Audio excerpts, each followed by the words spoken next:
Me, 39, senior HR business partner at commercial real estate firm in Charlotte, North Carolina. Make $96,000 base plus bonus. Been working in HR for 14 years now. Company is Piedmont Commercial Properties. We manage office buildings and retail spaces across the Southeast. Mid-sized firm, about 340 employees total. Mix of property managers, leasing agents, maintenance staff. We handle 180 commercial properties worth about $890 million in total assets. Client-facing roles are crucial. Property managers work directly with tenants and building owners. My role is HR support for the Client Services Division, about 120 employees in that department. Handle hiring, performance management, employee relations, compensation decisions. Report to VP of HR who oversees all people operations for the company. Been with Piedmont for 6 years. Started as HR generalist, promoted to business partner 2 years ago. Company culture is traditional, relationship-based, very focused on client satisfaction scores. Property management is still male-dominated industry. About 65% of our client-facing staff are men. Senior property managers, especially 18 men and 7 women in those key roles. When I first joined, I noticed a gender disparity immediately in client assignments. Male property managers consistently got the larger, more prestigious properties. Downtown office towers, major retail centers, high-profile corporate campuses. Female property managers got smaller buildings, suburban offices, less lucrative accounts. This wasn't official policy, just patterns that developed over years. Senior leadership justifying it as client preference or relationship fit. I heard these explanations constantly in assignment meetings. Client specifically requested male property manager. They're old school. This building owner prefers working with someone who understands construction. Assign Mike. Code language for gender preferences that nobody wanted to admit openly. First few years, I documented these patterns, built understanding of assignment system.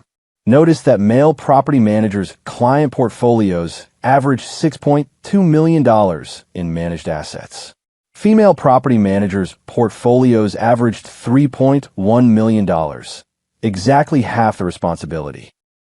This translated directly to compensation since bonuses tied to portfolio size. Male property managers averaging $18,000 annual bonuses, women averaging $9,000. The pay gap was structural, built into the assignment system itself. Year 4, I start pushing back in assignment meetings when positions open up. Major downtown office tower needs new property manager, 42-story Class A building. Manages $85 million asset, prestigious client, high visibility, great for career advancement. VP of Operations wants to assign it to Brandon Cooper, 44, been with company 10 years. He's capable, experienced, safe choice, has managed similar buildings before. But there's also Jessica Huang, 36, been with company 8 years, excellent track record. Currently manages smaller suburban office park, gets top client satisfaction scores. I speak up in the meeting, what about Jessica for the downtown tower? VP of Operations looks surprised. Jessica's doing great with the suburban properties. Exactly. Her performance is excellent. She's ready for larger responsibility. This client is very demanding, needs someone with Class A experience. How does anyone get Class A experience if we never assign them Class A buildings? There's uncomfortable silence in the room. I've stated the obvious catch, 22. Brandon has the relationship experience the client expects. Are we sure the client expects that? Or are we assuming based on client demographics? Client contact is 58-year-old male corporate real estate director, traditional business type. Let's not create problems where none exist. Brandon is the right fit. They assign it to Brandon, but I've planted the seed publicly. Over the next several months, I keep raising this issue in assignment discussions. Every time large property comes available, I advocate for qualified women candidates. Sometimes I win, get women assigned to better properties. Other times I lose, Watch men get opportunities despite equal or lesser qualifications. Start tracking assignment decisions in my own spreadsheet. Over 18-month period, 14 major properties came available for reassignment. 9 were assigned to male property managers, 5 to female property managers. Of the 9 assigned to men, I identified 4 where women candidates were equally qualified. This is the data I need, proof that gender bias affects assignment decisions. Year 5, I bring formal complaint to VP of HR about assignment patterns. We have systemic bias in how we allocate client portfolios. Male property managers consistently receive larger, more prestigious assignments. This creates compensation disparities since bonuses are portfolio-based. Show her my spreadsheet. The data is clear and compelling. VP of HR is sympathetic. This is concerning. We should address it. I propose we implement equity-conscious assignment process. What does that look like specifically? For next 6 months, prioritize women property managers for major client assignments. Actively rebalance portfolio sizes to achieve gender parity. She's hesitant. That could create perception of reverse discrimination. We're correcting existing discrimination. That's not reverse anything. We need to be careful about how we implement this. Careful has meant maintaining status quo for years. We need action. She agrees to pilot program. I'm authorized to influence assignment decisions. Month 1 of Equity Initiative. Class of retail sitter needs property manager. Current manager is retiring. 280,000 square foot upscale shopping center. Anchor tenants include major department stores, dozens of specialty retailers. Asset value $62 million. Generates significant management fees. High-profile assignment. 2 internal candidates. Robert Nielsen, 41, currently manages similar retail property. And Monica Torres, 37, currently manages smaller strip mall and office building.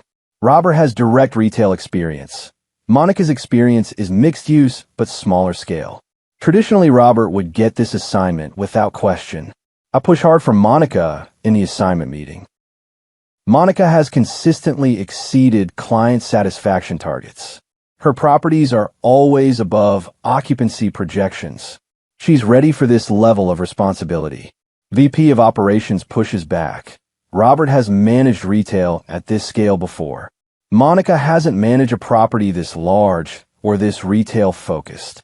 She'll never get that experience if we don't give her the opportunity. This is $62 million asset. We can't use it as training ground. It's not training, it's advancement. She's earned this. I make it clear this is equity issue, not just business decision. VP of HR supports my position. Monica gets the assignment. Robert is visibly upset. He expected this promotion. Month 2, another opportunity. Downtown office building needs property manager. Premium property, tech company headquarters, $48 million asset, sophisticated client. 3 candidates, 2 men with relevant experience, 1 woman with less. Woman candidate is Sarah Chun, 34, currently manages medical office buildings. Different client type than tech company, but she's sharp and adaptable. I advocate strongly for Sarah. We need to rebalance portfolio assignments. Sarah is highly capable. This is opportunity for her to expand expertise. VP of Operations is frustrated now. We're picking based on gender, not qualifications. We're correcting for years of picking based on gender, just in the other direction. The male candidates are more qualified for this specific assignment. They've had more opportunities to become qualified. That's the problem we're fixing.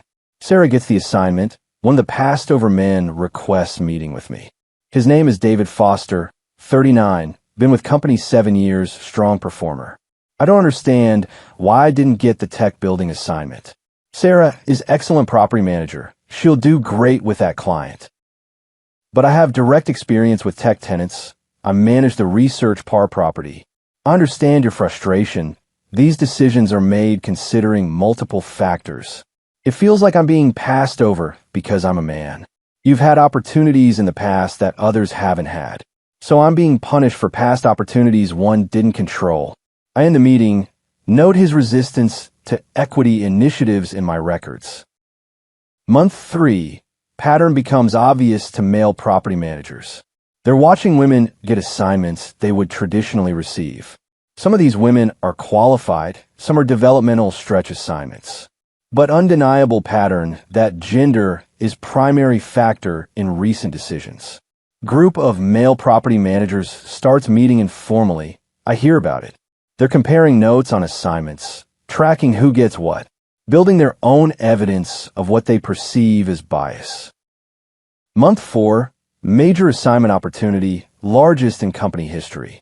New client, regional healthcare system consolidating their real estate portfolio. 12 buildings across 3 states. Total asset value, $340 million. Needs dedicated property management team. 1 senior lead, 3 property managers. This is career-defining assignment, massive responsibility and visibility. I push for all-female team to manage this portfolio. This is opportunity to demonstrate women's capability at highest level. Assign our top female property managers. Show the client our depth.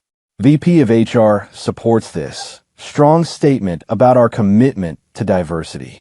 VP of Operations is resistant. We should assign our absolute best people regardless of gender. Our best people include women who've been underutilized. This client needs experienced team. This is too important for politics. It's not politics, it's equity, and these women are experienced. I propose team. Jessica Huang as lead, Monica Torres, Sarah Chun, and Amanda Price. All are capable, but Jessica and Sarah are managing their first major properties currently. Monica just started the retail center 3 months ago, still in transition. Amanda has good experience, but has had some client relationship challenges. VP of Operations wants to include at least 2 senior male property managers. Specifically wants Brandon Cooper and Robert Nielsen, most experienced team members. This client will expect our most seasoned professionals. They'll get excellent professionals who happen to be women. I make it clear this is non-negotiable from equity perspective. After tense discussion, they approve the all-female team. Healthcare client is introduced to Jessica and her team. Initial meetings go okay. Team is professional and knowledgeable. But within first month, problems start emerging. Client's real estate director, man named Gregory Walsh, 52, expresses concerns. Calls VP of Operations. I'm not seeing the level of expertise I expected. The team is working hard but seems overwhelmed by portfolio complexity. They're managing 12 properties across 3 states. That's significant scope. That's why I was told you to sign your most experienced team. This is an experienced team. They have your confidence. Jessica seems capable, but she's learning our systems while managing the transition. Sarah is sharp, but hasn't managed healthcare properties before. Monica is juggling this with her retail property, seems stretched thin. Gregory is diplomatic, but message is clear. Client is not satisfied. Month 5, healthcare portfolio has specific incidents. Maintenance issue at 1 building not escalated properly. Client unhappy. Lease renewal deadline missed at another property. Tenant almost walked. Budget variance at 3rd property. Costs exceeding projections without early warning. Each incident individually is minor. Collectively, they show coordination problems. Gregory Walsh calls for meeting with senior leadership. Brings his team. They're clearly frustrated with service quality. We consolidated our portfolio with Piedmont because of your reputation. We're not seeing the level of attention and expertise we expected. We've had better property management from smaller firms on individual buildings. VP of Operations tries to reassure him. We're working through transition challenges. This isn't transition, this is competence. Your team seems in over their heads. I need to know, is this your A team or did you assign less experienced people? This is the direct question nobody wants to answer. We assigned highly qualified property managers who are fully capable. Then why are we experiencing these issues across multiple properties? I'm considering taking this portfolio to another firm if things don't improve. $340 million portfolio at risk. This is catastrophic potential loss. Emergency meeting after client leaves. VP of Operations is furious. We assign team based on gender rather than readiness for this complexity. The team is qualified. They're working through learning curve. We can't have learning curve on our largest client. We needed proven team from day one. We needed to give women opportunity at this level, not at the expense of client satisfaction and company revenue. Decision is made to add Brandon Cooper to healthcare team as senior advisor. Jessica will remain lead, but Brandon will provide support and oversight. I object strongly. This undermines Jessica's authority. This keeps us from losing $340 million client. That's the priority. Brandon joins the team. Within 2 weeks, things stabilize. He catches issues before they escalate, provides guidance on complex situations. His presence basically confirms clients' concerns about original team's experience. Month 6, more assignment decisions go to women despite qualified male candidates. The male property managers informal group is now tracking everything. They've built detailed spreadsheet showing 18-month pattern. Of last 22 major assignments, 17 went to women property managers. In 12 of those cases, they identified more experienced male candidates passed over. They document specific qualifications comparisons. David Foster passed over for tech building despite direct relevant experience. Robert Nielsen passed over for retail center despite managing similar property. Multiple men passed over for healthcare portfolio team despite senior expertise. Month 7, the male property managers take action. Group of 11 male property managers files joint complaint with VP of HR, alleging systematic gender discrimination in assignment decisions. Their evidence package is comprehensive, shows clear pattern over 18 months, includes my statements from meetings about prioritizing women and rebalancing. Includes data showing 77% of major assignments went to women during this period, compared to 36% in the 18 months prior. Stark statistical shift. Also includes client feedback about healthcare portfolio team. Gregory Walsh's concerns about experience levels documented in emails. His specific question about whether we assigned our A team. This is professionally compiled complaint. They clearly consulted attorney. VP of HR brings me in for meeting. She's serious and concerned. These allegations are significant. We need to address them. I was implementing the equity initiative we discussed. Equity doesn't mean systematically favoring one gender over qualifications. We were correcting historical imbalance in assignment patterns by creating current imbalance in the opposite direction. She shows me their data. It's undeniable when laid out this way.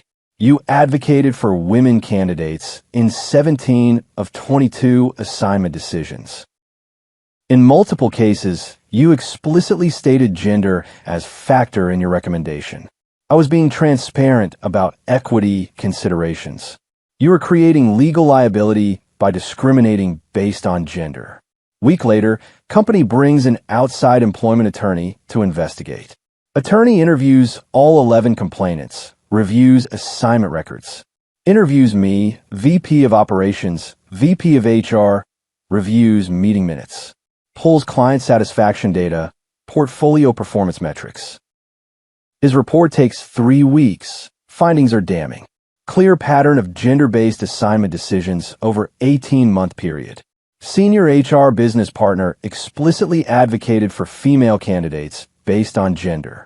Male property managers with superior qualifications passed over repeatedly. Client service quality issues on major portfolio directly traced to experience gaps. Company faces significant liability under Title VII for discriminatory practices. Specific findings detail each problematic assignment decision. Monica Torres assigned to retail center despite Robert Nielsen having direct retail experience. Sarah Chun assigned to tech building despite David Foster's demonstrated tech client expertise. Healthcare portfolio assigned to all-female team despite clients' expectations for most experienced managers. Assignment pattern shows 77% of opportunities going to 29% of eligible candidates, women. Attorney recommends immediate corrective action. Terminate senior HR business partner who implemented discriminatory practices. Reassign properties where experience gaps are affecting client service. Implement objective assignment criteria based on qualifications, not demographics. Consider settlement discussions with complainants to avoid litigation. Week later, call to meeting with VP of HR and company's legal counsel. They're direct and formal. We're terminating your employment effective immediately for implementing discriminatory assignment practices based on gender. I was trying to correct historical gender imbalances by creating current gender discrimination, which is illegal regardless of motivation. The intent was equity and inclusion. Intent doesn't matter under employment law. Disparate treatment is violation. They walked me out that afternoon. 6 years with company ended. 2 weeks later, company settles with the 11 male property managers.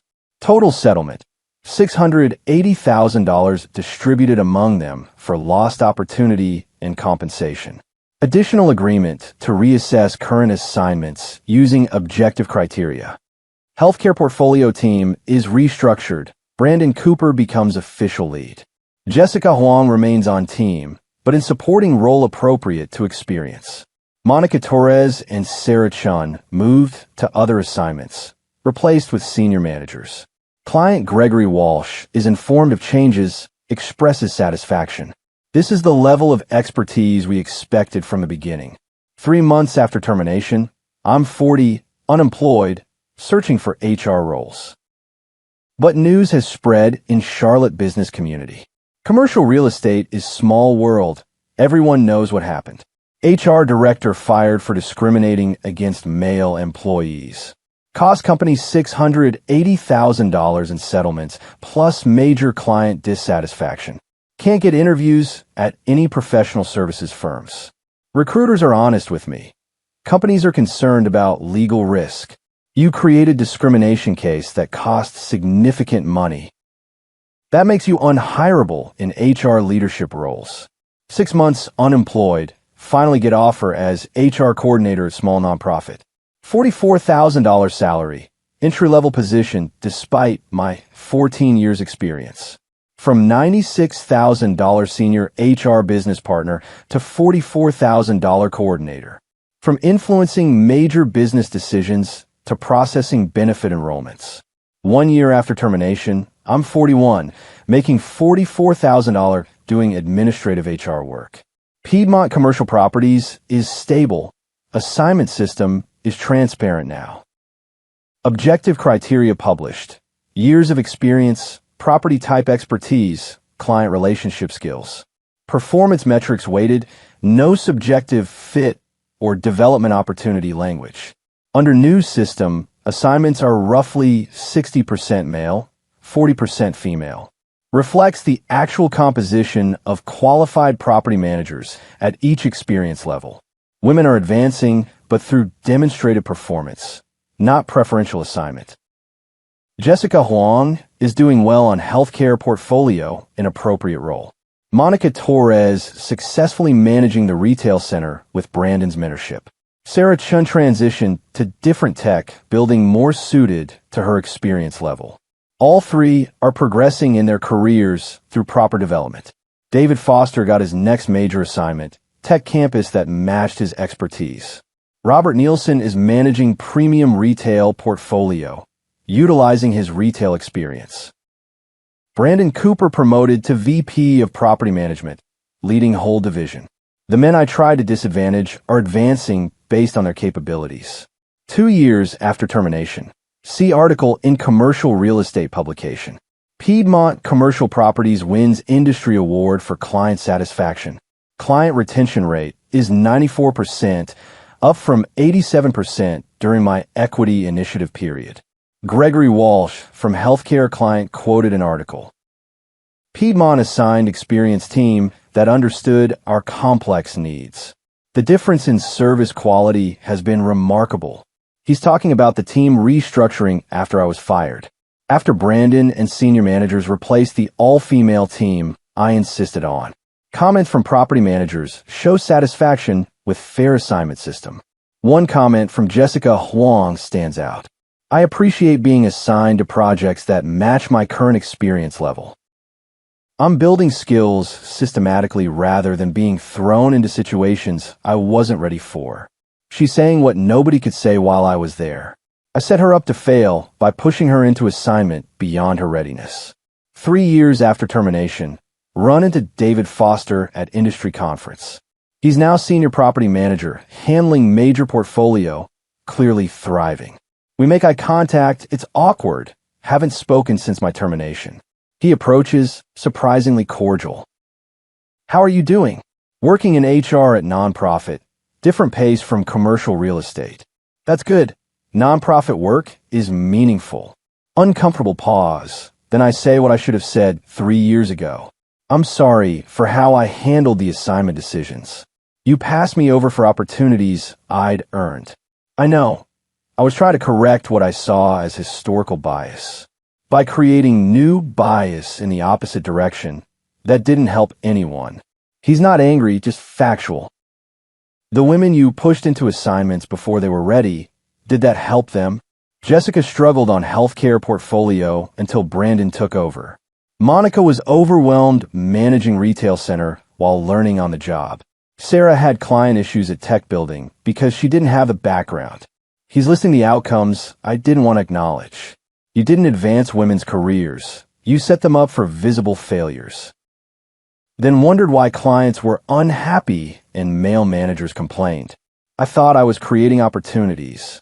You were creating problems for the women, for the men, for the clients, for the company. Every word is accurate. Every word hurts. The 11 of us who filed the complaint, we weren't against women advancing. We were against being passed over for opportunities we'd earned based on our gender. That's discrimination whether it happens to women or men. He walks away to join colleagues. Successful property manager, fairly treated. I go back to my hotel room, no longer relevant in commercial real estate. 4 years after termination, I'm 44, making $47,000 as HR coordinator. Piedmont Commercial Properties just closed major deal, expanding into new markets. Brandon Cooper, as VP, is leading expansion, hiring 15 new property managers. Job posting emphasizes merit-based advancement and objective assignment criteria. Explicit response to what happened under my equity initiative. The 11 male managers who filed complaint are all still with company. Several have been promoted, building successful careers. Women property managers are also advancing through demonstrated performance. 2 women promoted to senior property manager in past year. Both earned it through years of experience and proven client satisfaction, not through preferential assignments or lowered standards. That's sustainable advancement, what I failed to create. 5 years after termination, see Jessica Huang speak at industry event. She's now senior property manager, managing Class A office portfolio. Took her 5 years of proper development to reach that level. Her presentation is about building client relationships in property management. Professional, confident, knowledgeable, everything she needed time to become. After her talk, I approach her, need to apologize. That was excellent presentation. Jessica, she recognizes me. Expression is guarded. Thank you, how have you been? Working in nonprofit HR, learning different sector. That's good. Silence. Then I say it. I'm sorry for pushing you into healthcare portfolio before you were ready. She's quiet for a moment, then responds carefully. That was difficult experience. I was overwhelmed and it showed. I know. I should have advocated for your proper development instead. Instead of just assigning me to major portfolio to make statement about gender. She's being direct, I deserve it. When Brandon joined the team, I learned more in 3 months than previous year.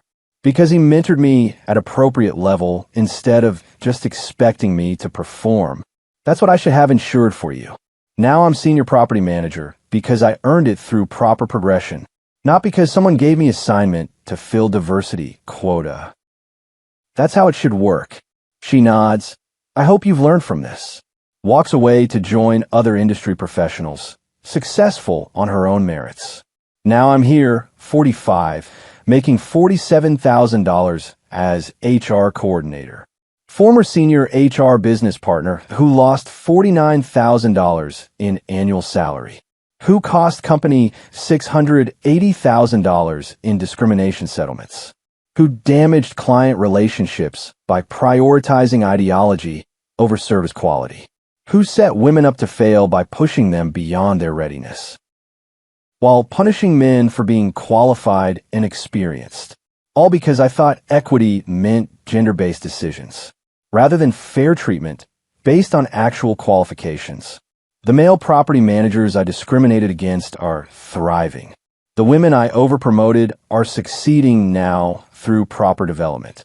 The clients are satisfied with experienced management teams. The company has fair assignment system that works for everyone. And I'm processing benefit enrollments at nonprofit. Watching the commercial real estate industry from outside. Unemployable in my field because I created discrimination case. That cost hundreds of thousands in settlements and damaged client relationships on major accounts. All while calling it equity and inclusion, when really it was just discrimination with different target. That's what I learned too late at cost of career. You can't correct bias with opposite bias. Can't help women by hurting men. Can't create equity through discriminatory treatment. Only create resentment, lawsuits, damaged careers, including your own career most of all. That's my legacy in Charlotte commercial real estate. The HR director, who was signed by gender, not qualifications, got fired after male managers filed discrimination complaint, lost half her salary and her professional reputation, while everyone she tried to help or hurt succeeded through merit-based system after she left. That's what I live with now at 45 at $47,000. Processing paperwork at nonprofit organization. Former HR leader who thought she was fighting injustice, really just creating different injustice and destroying her own career by treating people differently based on gender, instead of fairly based on qualifications. That's the expensive truth. That cost me everything, because equity doesn't mean discrimination. It means fairness, and I never understood the difference until it was too late.